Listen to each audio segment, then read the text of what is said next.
22 जनवरी को रामलला की प्राण प्रतिष्ठा की जाएगी। इसके लिए अयोध्या में राम मंदिर को पूरा करने का काम भी बेहद तेजी के साथ किया जा रहा है। इस बीच मंदिर में एक विशालकाय घंटा लगाने की भी तैयारी की जा चुकी है। इस घंटे को बनाने का काम उत्तर प्रदेश के एटा जिले के कारीगरों को सौंपा गया है। घंटा बनाने का काम लगभग पूरा भी हो चुका है। 2100 किलो के इस घंटे की खासियत यह है कि इससे ओम की ध्वनि निकलेगी और इसे कई किलोमीटर तक सुना भी जा सकेगा।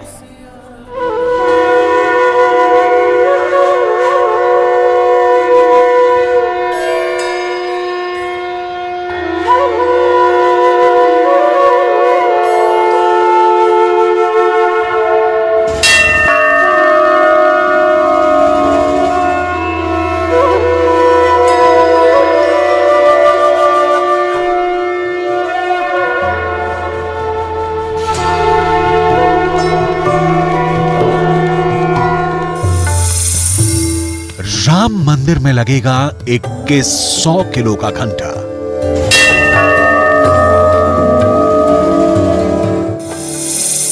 ओम की ध्वनि से गुंजायमान होगी राम की नगरी।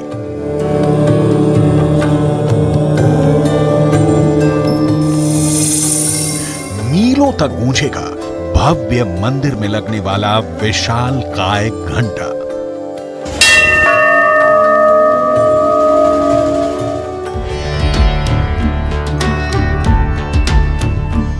भक्ति से सराबोर, रोशनी से नहाई, सजती संवरती, अपने आराध्य के स्वागत में चमचमाती भगवान राम की नगरी अयोध्या हजारों श्रद्धालुओं को खुली बाहों से अपना बनाने को तैयार है। अयोध्या के हर गली, हर कूंचा राममय है। ये वही अयोध्या है जहां की हवाओं में भी रघुवर का नाम घोला है, जहां के कण कण को तराशा जा रहा है। यहाँ का हर कोना सौंदर्य, शोभा और कांति की छटा को समेटे नजर आ रहा है। ये सारे खास इंतजाम, सजावट के तमाम आयाम और जोर शोर से अयोध्या को संवारने और सजाने की ये तैयारियां, सब कुछ बेहद खास तरीके से अंजाम दिया जा रहा है, क्योंकि लंबे इंतजार के बाद वो ऐतिहासिक पल बस आने को है, जिसका इंतजार राम भक्त 500 साल से कर रहे हैं। इंतजार जितना लंबा, अंजाम उतना ही खूबसूरत और आत्मीय। मंदिर से जुड़ी हर चीज, हर तैयारी ऐसी कि जो भी देखे मंत्रमुग्ध हो जाए। मंदिर में लगाए जाने वाले घंटे भी कई मायने में बेहद खास हैं। भव्य राम मंदिर में लगने वाला 2100 किलो का यह विशालकाय घंटा बनकर लगभग तैयार है। इसे उत्तर प्रदेश के एटा जिले के जलेसर में घंटे का रूप दिया गया। 2500 किलो का घंटा एटा के जलेसर में तैयार हो रहा है राम मंदिर के लिए।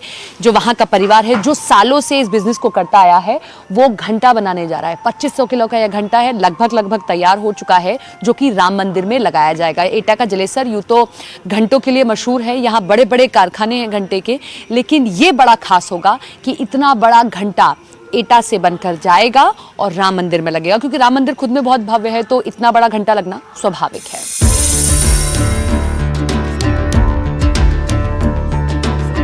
अयोध्या में बन रहे भव्य दिव्य राम मंदिर के सौंदर्य में उस वक्त 4 चांद लग जाएंगे जब ये भारी भरकम घंटा राम के मंदिर में शोभित होगा। भगवान राम का नाम लेकर इस घंटे को भट्टियों में दबाकर एक एक धातु को तराश कर बनाया गया। ये घंटा भारत के किसी भी मंदिर में लगने वाले घंटों में सबसे बड़ा घंटा है। और यह घंटा सिर्फ विशालकाय नहीं, बल्कि कई अनोखी और अलग खूबियों को समेटे हुए है। यही वजह है कि यह घंटा कई पुराने रिकॉर्ड तोड़ेगा और कई नए आयाम गढ़ेगा। इस भारी भरकम घंटे का वजन 2100 किलो है। ये 6 फीट ऊंचा और 5 फीट चौड़ा है। इसे तैयार करने के लिए 8 धातुओं का इस्तेमाल हुआ। इसे बनाने में करीब 25 लाख रुपए का खर्चा आया। इस घंटे को तराशने में 400 कारीगरों ने अपना हुनर दिखाया। इसे बनाने में 3 महीने से भी ज्यादा का वक्त लगा। इसमें 23-24 लाख रुपए लागत आई है। 23 लाख रुपए की लगभग लागत आई है। राम मंदिर के इस घंटे को बनाने का काम आसान नहीं था। घंटा बनाने के लिए सबसे पहले उसका सांचा तैयार किया गया, जो लकड़ी और एल्यूमिनियम का होता है। इसके बाद मिट्टी तैयार की जाती है। कहते हैं कि जलेसर की मिट्टी में वो खनक और खुशबू है जो कहीं और नहीं मिलती। यही वजह है कि राम मंदिर में लगने वाले घंटे को यहाँ लगभग 3 महीने में बनाकर तैयार किया गया। ये घंटा 3 महीने में तैयार हुआ है। 3 महीने लगे। इसमें कई बहुत सारे दिनों तक मिट्टी वगैरह तैयार होने में काफ़ी समय लग गया। ये 2100 किलो का घंटा काफ़ी समय में तैयार हुआ। एटा का जलेसर पूरी दुनिया में घुंघरू और घंटी उद्योग के लिए मशहूर है। यहाँ के बने घंटे देश के कई मंदिरों में लगे हैं, जिनमें कटप्पा मंदिर, 4 धाम मंदिर, भिंड का बड़ा हनुमान जी मंदिर, हनुमानगढ़ में शनिदेव मंदिर और उत्तर भारत के कई बड़े मंदिरों के नाम शामिल हैं। और अब भव्य राम मंदिर में लगने वाला घंटा भी यहीं से बनकर अयोध्या पहुंचेगा।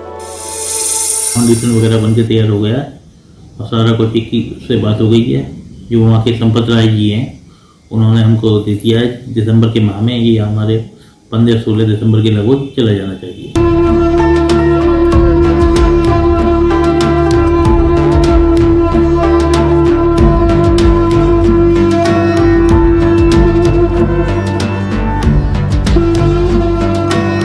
यकीनन अयोध्या में बन रहे भव्य राम मंदिर का दृश्य अद्भुत और अलौकिक होगा, क्योंकि वहां की हर चीज चुन चुन कर लाई गई है। वहां का हर हिस्सा, हर कोना बेहद करीने से सजाया गया है, क्योंकि ये वही अयोध्या है जहां 22 जनवरी को भव्य राम मंदिर में राम लला की प्राण प्रतिष्ठा का भव्य कार्यक्रम होने वाला है, जिसके बाद वर्षों से अपने आराध्य राम लला के दर्शन की आस में बैठे श्रद्धालु उनके दिव्य दर्शन कर पाएंगे। इस दिन लाखों राम भक्त राम लला के दर्शन करने अयोध्या पहुंचेंगे।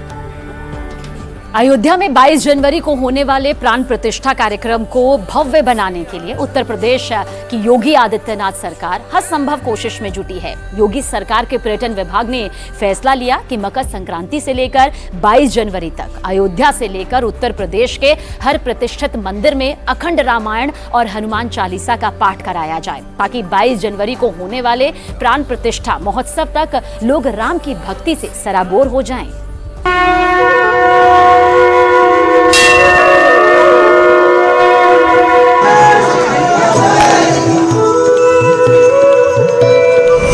उत्तर प्रदेश के हर जिले में गूंजेगी राम की धुन। हर जिले में होगा हनुमान चालीसा का पाठ। यूपी के सभी प्रतिष्ठित मंदिर होंगे राममय।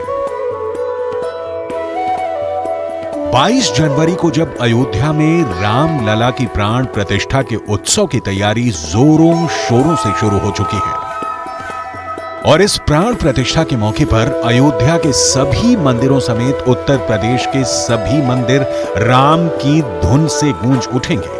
यूपी के हर बड़े मंदिरों में न सिर्फ रामचरितमानस का पाठ किया जाएगा, बल्कि हनुमान चालीसा का भी पाठ करने की तैयारी की जा चुकी है। इसका फैसला उत्तर प्रदेश की योगी सरकार ने किया है।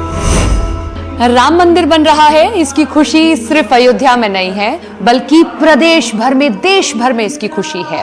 और मुख्यमंत्री ये चाहते हैं कि इस खुशी को और बड़ा किया जाए। मौजूदा योगी सरकार जैसे ही मकर संक्रांति आएगी, उसके बाद से 22 जनवरी तक, जैसा आप यहाँ सुन रहे हैं, मैं भी एक मंदिर में मौजूद हूँ, माँ जानकी की, राम जी की, लक्ष्मण की अच्छी सी ये प्रतिमा आप देख रहे हैं। इसी तरीके से जो प्रदेश भर के प्रमुख मंदिर हैं, वहां पर इसी तरीके से, जैसा आप यहाँ सुन पा रहे हैं, हनुमान चालीसा का पाठ किया जाएगा 14 जनवरी से लेकर 22 जनवरी तक। और न केवल हनुमान चालीसा का पाठ, बल्कि रामचरितमानस का भी पाठ किया जाएगा।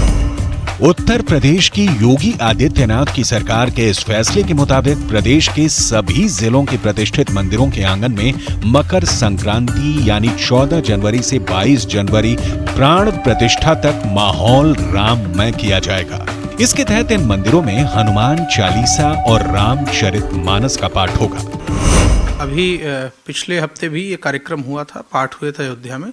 राम जन्मभूमि, हनुमानगढ़ी, कनक भवन, मणिराम छावनी, राम वल्लभा कुंज, हरिधाम पीठ और ऐसे बहुत सारे मंदिर हैं। मुझे लगता है कि पर्यटन मंत्री के कहने का जो भाव है, एक जो सकारात्मक ऊर्जा है, जैसा कि अभी आपने देखा टनल में फंसे हुए मजदूरों को निकाला गया, तो उसमें एक सकारात्मक ऊर्जा, पूजा पाठ और अध्यात्म, वो एक ऐसे वायुमंडल का निर्माण करता है कि हम बड़े उत्साह और ऊर्जा के साथ उस कार्य को संपन्न करते हैं।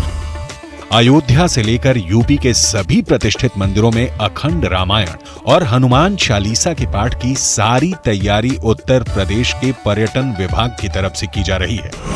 इस वर्ष चूंकि 22 जनवरी को उत्तर प्रदेश के भव्य दिव्य अलौकिक भगवान श्री राम के मंदिर का अयोध्या की पवित्र पावन धरती पे लोकार्पण का कार्यक्रम माननीय प्रधानमंत्री के कार्यक्रमों से संपन्न होगा। तो हम लोग एक योजना बनाए कि 14 जनवरी जब मकर संक्रांति का शुभ पर्व होगा, उससे लेकर के 22 जनवरी जिस दिन मंदिर का लोकार्पण का कार्यक्रम होगा, लगातार इस बीच में जो हमारे प्रतिष्ठित मंदिर हैं उन मंदिरों पर अखंड रामायण का पाठ और हनुमान चालीसा का पाठ निरंतरता के साथ कराने का काम हम लोग कर रहे हैं। मकर संक्रांति के दिन से 22 जनवरी को रामलला की प्राण प्रतिष्ठा के दिन तक होने वाले अनवरत रामायण, रामचरितमानस और हनुमान चालीसा के पाठ की जिम्मेदारी पर्यटन और संस्कृति परिषद के जरिए स्थानीय कलाकारों और लोगों को दी जाएगी। ये कहा जाता है कि जब कोई काम मंगल होने वाला हो तो मंत्रोच्चारण, रामचरितमानस, हनुमान चालीसा की जो धुन है दूर दूर तक सुनाई देनी चाहिए। ये शुभ बेला मकर संक्रांति से शुरू हो जाएगी और 22 जनवरी को होगी प्रभु श्री राम के बाल स्वरूप की प्राण प्रतिष्ठा। इस कार्यक्रम को सफल बनाने के लिए उत्तर प्रदेश का पर्यटन विभाग शिद्दत से जुट गया है। इसके लिए हर जिले में जिला पर्यटन और संस्कृति परिषद के माध्यम से इसका आयोजन होगा और पैसा भी परिषद के खाते में भेजा जाएगा। जिला पर्यटन और संस्कृति परिषद का अध्यक्ष जिलाधिकारी होता है, साथ ही इसमें जिला पर्यटन अधिकारी भी होता है। योगी सरकार के इस फैसले पर देश के संत खुशी जता रहे हैं। 14 जनवरी 2024 से 22 जनवरी 2024 पर्यंत उत्तर प्रदेश सरकार उत्तर प्रदेश के प्रत्येक मंदिर में रामचरितमानस एवं हनुमान चालीसा का आयोजन कर रही है। ये बहुत सुंदर संयोग है, सुखद संयोग है। उसी समय रामलला जी गर्भगृह में विराजमान हो जाएंगे। उसी समय मेरा अमृत महोत्सव भी होगा। मैं सभी से कह रहा हूँ, केवल उत्तर प्रदेश नहीं, संपूर्ण भारतवासी यह अनुष्ठान करें, जिससे निर्विघ्नता से हम लोगों का यह महोत्सव परिपूर्ण हो जाए। जय श्री राम। अयोध्या समेत उत्तर प्रदेश के सभी प्रतिष्ठित मंदिरों में अखंड रामायण और हनुमान चालीसा के पाठ अच्छी तरह से हों, इसके लिए पूरी प्लानिंग कर ली गई। शांति से पूरा कार्यक्रम हो, इसके लिए पहले से ही अधिकारियों को निर्देश दे दिए गए हैं। वहीं इस आयोजन को लेकर स्थानीय लोगों से लेकर अधिकारियों में खास उत्साह देखा जा रहा है। सभी ने अभी तैयारियां कर ली हैं। इस कार्यक्रम को लेकर अपनी अपनी प्लानिंग सरकार से साझा कर रहे हैं। भगवान श्री राम और हनुमान चालीसा का पाठ एक सकारात्मक व्यवस्था को बना करके और हमारी ऊर्जा को बढ़ाने का कार्य करेगा, जिससे पूरे विश्व से, पूरे देश से आने वाले लोग राम मंदिर के लिए दर्शन करने आए तो लोग अपनी सकारात्मक ऊर्जा के साथ अतिथि देवो भव की भावना में होकर के उनका स्वागत सत्कार कर सकें और राम के रामत्व को लेकर के जाएं। यहाँ आने का अर्थ केवल राम मंदिर का दर्शन ना हो, जो राष्ट्र की परिकल्पना है, जो राम राज्य की परिकल्पना है, प्रत्येक व्यक्ति के जीवन में वो सहर्ष उतर जाए। मुझे लगता है कि उस क्रिया को संपन्न करने के लिए रामचरितमानस और हनुमान चालीसा का पाठ करके एक जो उर्वरा ऊर्जा है उसको स्थापित करने का भाव। अयोध्या में 22 जनवरी को होने वाले प्राण प्रतिष्ठा समारोह के लिए श्री राम जन्मभूमि ट्रस्ट कोई कोर कसर नहीं छोड़ना चाहती। इस दिन की तैयारी को भव्य बनाने के लिए हर संभव कोशिश की जा रही है। पूरी अयोध्या सजाई जा रही है, संवारी जा रही है और अब पूरे प्रदेश के प्रतिष्ठित मंदिरों को भगवान राम की धुन और हनुमान चालीसा के पाठ से सराबोर करने का प्लान भी तैयार कर लिया गया है। राम मंदिर में रामलला के प्राण प्रतिष्ठा होने के बाद उनकी पूजा की पद्धति बदल जाएगी। एक नए तरीके से भगवान की पूजा और आरती की परंपरा शुरू हो जाएगी। श्री राम जन्मभूमि तीर्थ क्षेत्र ट्रस्ट रामलला की पूजा आराधना के लिए एक नूतन पोथी का निर्माण करेगा। उस पोथी के मुताबिक रामलला की पूजा आराधना की जाएगी। रामलला का रोज 5 बार आरती भी होगी, उनकी राजभोग की जाएगी और इसके लिए राम जन्मभूमि ट्रस्ट की तरफ से 20 पुजारियों की नियुक्ति भी की जा रही है।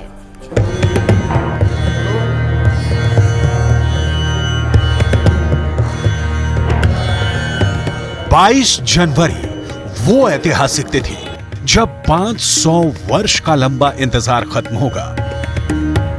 वो क्षण जिसकी स्मृति हृदय में हमेशा के लिए रच बस जाएगी, क्योंकि इसी दिन सही मायने में भगवान राम सैकड़ों वर्ष बाद अपने घर, अपने महल यानी अयोध्या में बन रहे राम मंदिर में विराजमान होंगे और इसी दिन से वहां विधि विधान और मंत्रोच्चार के साथ रघुनाथ की आराधना की परंपरा का निर्वाह किया जाने लगेगा।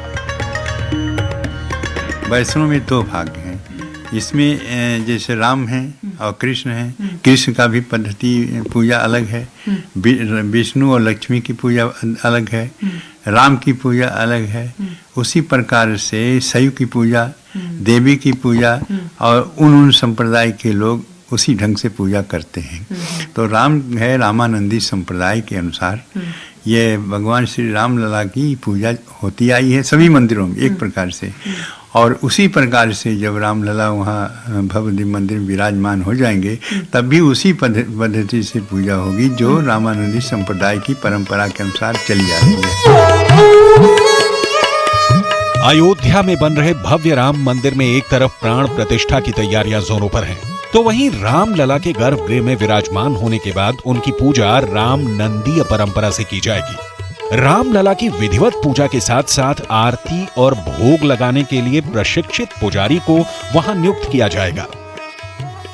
उस पद्धति से पूजा होगी। प्रातःकाल भगवान को जगाया जाएगा, पंचामृत से उनको स्नान कराया जाएगा, सरयू जल से उनको स्नान कराया जाएगा, फिर उनको भोग लगाया जाएगा दिव्य वस्त्रों के साथ सुसज्जित करके। और किस दिन क्या वस्त्र पहनना है उस विधि को करेंगे, भोग लगाएंगे। 4 बार आरती का विधान है और हमारे यहाँ स्तुति का विधान है सुबह और शाम। इसीलिए प्रभु राम के विराजमान होने से पहले श्री राम जन्मभूमि तीर्थ क्षेत्र ट्रस्ट ने राम मंदिर के पुजारियों की चयन प्रक्रिया भी शुरू कर दी है। इसके लिए आवेदन मांगे गए थे, जिसकी अंतिम तारीख 31 अक्टूबर थी, जिसके बाद राम मंदिर के पुजारियों का इंटरव्यू भी लिया गया। यह दुनिया के भव्य और दिव्य मंदिरों में है और इसमें जो पूजन पद्धति हो वो रामानंद संप्रदाय के अंतर्गत हो। रामानंद संप्रदाय को जानने वाले जो पुजारीगण हैं या जो भी प्रशिक्षु होंगे उनको पूरी जानकारी होनी चाहिए। इसके लिए उन्होंने एक आवेदन जो है मांगा था, जिसमें लगभग 3000 से ऊपर लोगों ने आवेदन किया ऑनलाइन। और उस ऑनलाइन आवेदन के उपरांत जो है बहुत से लोगों को छांटा गया, उनको चयनित किया गया और उस चयन के बाद भी जो है फिर से जो है प्रक्रिया है कि उनकी जो है एक इंटरव्यू या उनका जो है चयन की जो एक पद्धति होती है वो किया जाए। भगवान राम की सेवा में समर्पित होने के भाव को मन में लिए देश के अलग अलग हिस्सों से पुजारियों के आवेदन मिले। अयोध्या के राम मंदिर में पुजारी बनने के लिए लोगों की भीड़ जुट गई। वेबसाइट पर ऑनलाइन आवेदन खुलने के बाद पूरे देश से 3000 आवेदन मिले, जिसके बाद सभी आवेदकों का लिखित टेस्ट लिया गया और इन आवेदकों में 20 लोगों को राम मंदिर के पुजारी के तौर पर नियुक्त किया जाएगा। यही नहीं, चुने गए सभी पुजारियों को ट्रेनिंग दी जाएगी, जिसके बाद ही इन्हें राम मंदिर की पूजा व्यवस्था में नियुक्त किया जाएगा। जो तीर्थ क्षेत्र के लोग हैं वो अपना लगे हुए हैं और साधु संतों को भी इसमें लगाया गया। जो 3-4 साधु संत हैं वह बाकायदे उनका प्रशिक्षण और उसकी पद्धति किस प्रकार से रामानंद संप्रदाय में पूजन किया जाता है उसकी सारी जानकारी वो उनको देने वाले हैं। और अभी जो है चूँकि ये प्रक्रिया चल रही है, अभी फिर से एक बार इंटरव्यू होगा और इंटरव्यू होने के उपरांत जो है उनमें से जो लोग चयनित होंगे उनको जो है प्रशिक्षण देने का कार्य प्रारंभ किया जाएगा और ये 6 माह तक चलेगा। हालांकि राम मंदिर का पुजारी बनने का सफर इतना आसान नहीं था। राम मंदिर का पुजारी होने के लिए कुछ मानकों के हिसाब से योग्यता तय की गई थी, जिसमें आवेदक को गुरुकुल से शिक्षित होना जरूरी था। वहीं राम नंदीय परंपरा में 6 महीने का दीक्षित होना भी जरूरी था। पुजारी बनने के इच्छुक आवेदक की उम्र 20 से 30 साल की रखी गई थी। ये सभी योग्यता होने के बाद आवेदक को लिखित और मौखिक परीक्षा से गुजरना पड़ा और फाइनल नियुक्ति होने के बाद चयनित पुजारियों को मंदिर के किस हिस्से में काम करना होगा, ये फैसला मंदिर ट्रस्ट लेगा। यह चूंकि भव्य मंदिर है, इसके चारों तरफ जो है 4 और भी मंदिर बनेंगे और उन मंदिरों में जो है इस यानी परकोटे का अर्थ हुआ बाउंड्री। बाउंड्री के अंतर्गत चारों कोने पर जो है मंदिरों का निर्माण और इसमें जो है चूंकि उसमें मूर्तियां रहेंगी तो मूर्तियों का आरती भोग पूजन जो भी होना है वो कौन करेगा। तो अभी निर्णय जो है ट्रस्ट ने नहीं लिया कि हम इनको कहाँ रखेंगे, लेकिन चूंकि हमें जानकारी हमें ज्ञान होना चाहिए इस विषय का कि हमें पूजन किस प्रकार करना है, हमारे जो है रामानंद संप्रदाय किस प्रकार का है, उसकी पूजन पद्धति क्या है, ये सारी जानकारियां